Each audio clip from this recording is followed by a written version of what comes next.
Happy Halloween, fight fans. It's your boy, Ak. And it certainly isn't Barack, even though I get confused for Barack every time I'm with Ak in America. This is Ade on the UK side of things. That's right, Ade is filling in for the bully who, I don't know where the hell he is. He just didn't make it today, you know? But obviously I got his stunt double here. And when Ade says they confuse it for Barack, they do it all the time. But once in a blue, I think it's Ade fans. No, you're being nice to me. It's not. Every time me and Ak are out, they're like, yo, you two, take a photo. And they definitely think I'm Barack. Definitely. Listen, anyway, obviously you guys know Ade and what he does. And we're going to give you top 10 scariest punches of all times in honor of Halloween. And, we got a nice list here. I'm going to set it off right away. Ade with my number 10, and look, this is not no particular order where who's one is better than another, but we're just gonna give you 10 guys. My first guy, and we're gonna label him as number 10, Prince Naseem Ahmed, your countryman, Ade. Yeah. I mean, when I say scary, look, we're not talking about big guys, just big punchers. A scary guy when he was fighting, very colorful, going into the ring, very charismatic, but this guy can punch with either hand, Ade, and any angle. Yeah, any angle, and it's funny because when I was young, I never really looked at the smaller weight class guys as that, right? It's just the bigger punches, the heavyweights, some of the middleweights as well. And when you see this guy, his legs, I always remember about Prince Naseem Ahmed, his legs were so thick and strong and big. And I think that's where his punch power came from. And you know what's crazy? He never really sat on his punches, like because of his kind of crazy, unorthodox style. Exactly. So it almost shocks where the power came from. And that's why I always kind of regret that fight against Barrera. I was like, sit on your punches, brother. We could have seen something. But great choice, great choice. Because I'm a fan, I almost hate that loss against Barrera because it tarnishes kind of legacy a little bit. But you're right, where sometimes his power is so strong that even an arm punch leaning like this will just knock the guy out. So scary puncher, definitely. Who's your next? All right, my one on this, my first one is Sergey Kovalev. And the reason I'm going for Kovalev as well is just, I remember Nathan Cleverly, that fight he had over here many years ago, and not many people knew who Kovalev was at the time. Nathan Cleverly was a champion, but Nathan Cleverly had a sit-down interview with Tony Bellew, and he said that it felt like he was getting hit like a sledgehammer. He said it felt like he had a sledgehammer in his hand and he was getting hit by a sledgehammer. I think for about 5 years, I think Kovalev was almost the boogeyman of boxing. Obviously, look, we saw how his career ended, but about 5 years, I don't think anyone wanted a piece of Kovalev. That guy, when he hit you, you knew you were getting hit. So I think Kovalev deserves to be in the list. 100%. I agree with that. Look, he's a crusher, but he definitely was the boogeyman for a long time, and almost more of a boogeyman than Triple G was. Remember, Triple G will break you down, but he wasn't knocking guys out with one shot. Kovalev will definitely hurt you with one shot. He was scary. Yeah. I mean, and really quick, I want to take myself back to the first fight with Andre Ward. Barack and I were in Las Vegas, ringside, and as soon as he dropped Ward, me and him looked at each other and we said that exact word. That guy's scary. So it's funny he made your list. I'm gonna move on to the next. Now listen, this could be a little biased right here because he's a countryman, but this is a guy that smiled outside of the ring so much. He always gave you a smile. He loved the sounds of the crowd. He's a great guy. His country loved him. But in that ring, one of the scariest left hooks in all of boxing and boxing history, Felix Tito Trinidad. He'll knock you out with one punch. He'll break you down with that left hook. That's my next guy. I mean, I can't go against the Puerto Rican. No, he has to be on there. Forget you being biased right now because you are being a bit biased. Tito has to be there. He honestly does. And that's why and this is going away from it, but that's why I think I love Bernard Hopkins so much. But Bernard Hopkins to go in there and do what he did against Tito, I'm like, how are you doing this against Tito? Like Tito for a few years was crazy. And you're right, he's the kind of guy outside the ring, completely different from inside. Outside the ring, he's smiling, taking photos of kids. Inside the ring, killer. Honestly, that's how he sleeps his guys. He makes them think that he's a nice guy, but going in there is different. And you know, it's funny you say that, Ade, because I think Bernard made a lot of fans that night in the Garden, 2001, because guys didn't know how good he was until he beat Tito Trinidad, a devastating puncher. Yeah. All right, who's next? My next on my list is Gerald McClellan. Obviously, look, we know how dangerous boxing is, and it's sad to see the situation McClellan is in now. But I remember when it was kind of pitched that Nigel Benn was going to fight Gerald McClellan. And over here, Nigel Benn's like the man, like the scary guy, the dark destroyer. And then I saw a picture of Gerald McClellan with 2 pit bulls. And I just knew from then that we have a problem. That we have a problem. And when he dropped Ben early in that fight, I remember being at home thinking, oh my Lord. And Frank Bruno was ringside. Everyone, all the best Brits were ringside. And we thought Ben had just gone too far.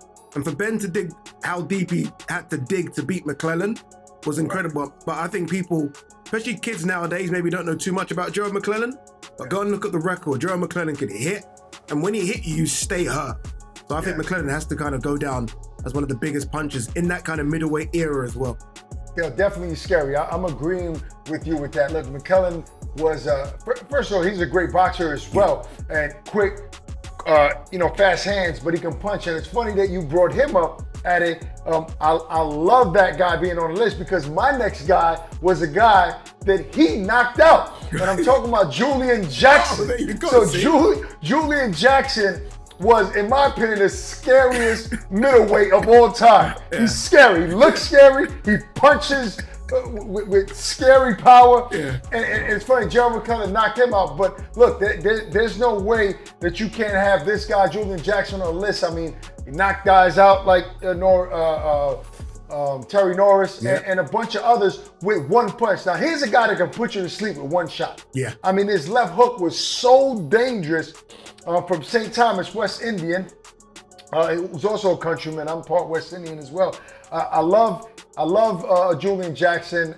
I think, to your point earlier, a lot of young fight fans don't really talk about him as much as they should. They don't give him credit. They don't give him credit as being one of the biggest punchers of all time. But in my opinion, definitely scary puncher on my list. On the list. All right, let's go to the heavyweight division now. And I have to put this man in. Ernie Shavers. Now, I mean, this guy can hit. I mean, look at his record, Jay. He's got 75 wins, 69 of them by knockout. And we're talking that insane. era. Well, I mean, that's mad. ridiculous. Mad. He's putting everyone to sleep. And we're talking the era of like the 60s and 70s heavyweight era, which a lot of people, old school people will tell you, is the deepest and best era, right? Some people might argue the 80s, but old school vets will tell you that 60s and 70s of Fraser, Cleveland Williams, Ken Norton, George Foreman, everyone, Ali. He was in that era and he was smoking people, literally smoking.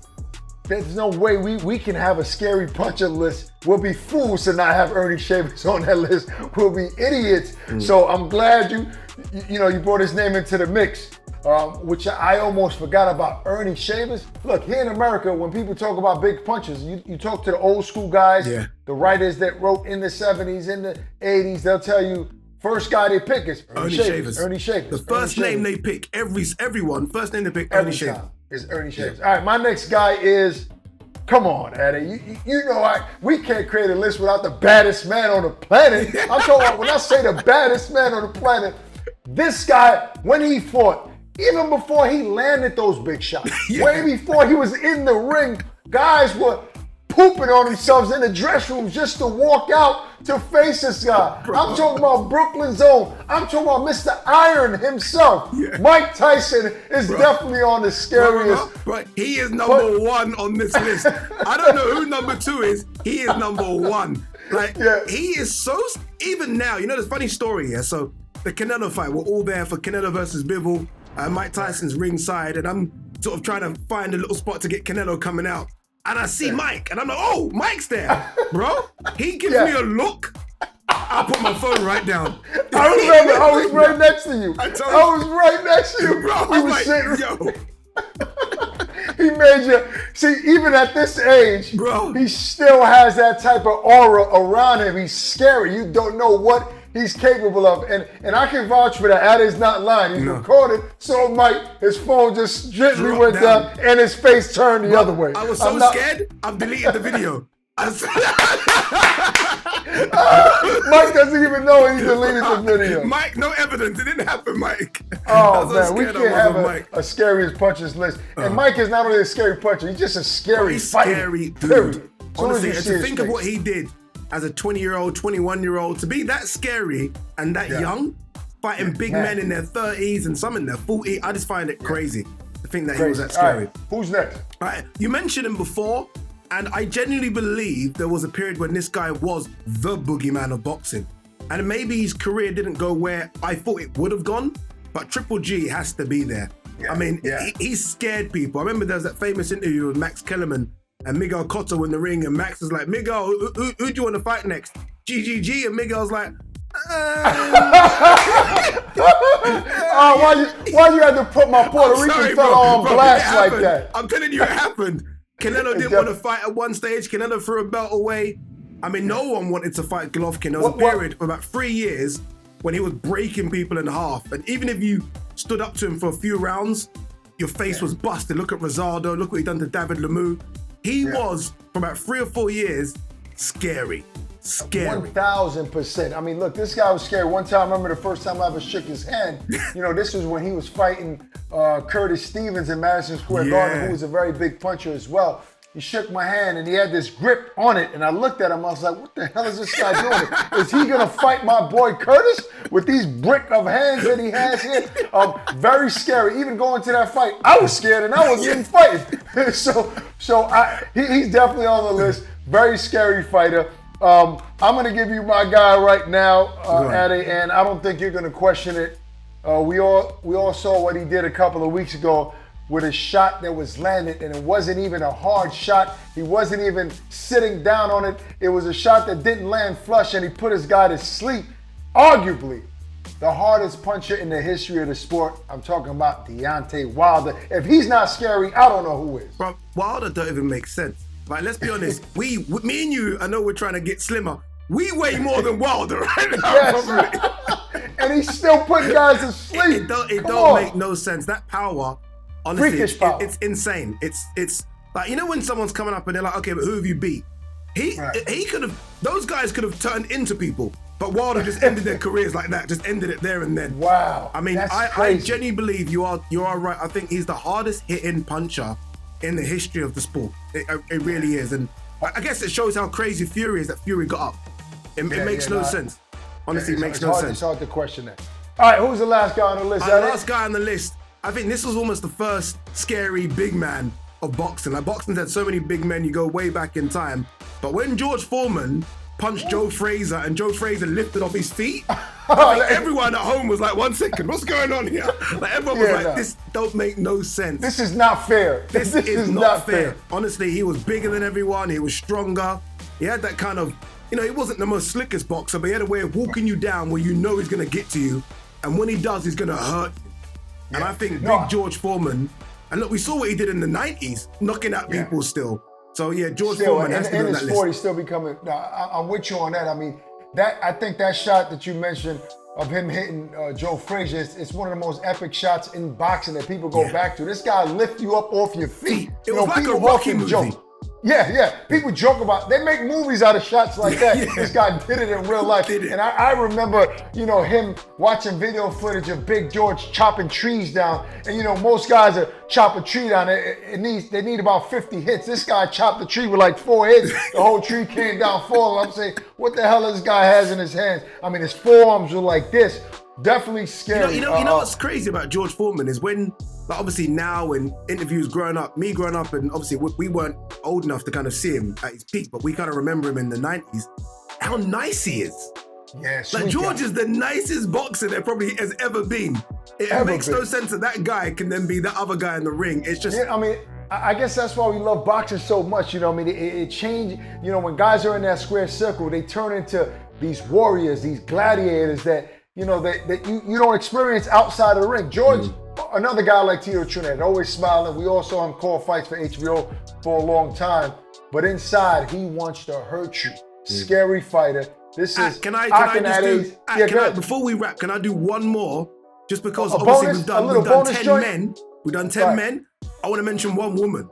All right, let's give him a bonus of woman. Who you got? Ann Wolfe. Bro. Ann Wolfe scared men sometimes. She scared men. Even now, if you see Ann Wolfe when she was training James Kirkland, you still walk by and look at her like.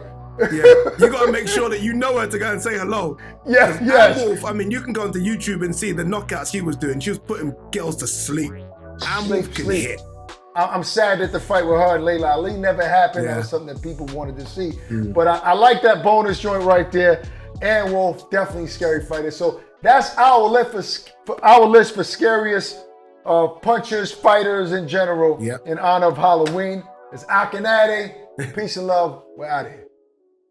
Introducing the new DAZN Boxing Show podcast. No matter the time or the place, getting your boxing content has become easier than ever. Tune in as we give you exclusive insights, predictions, fight night recaps, and more alongside the biggest names in the game.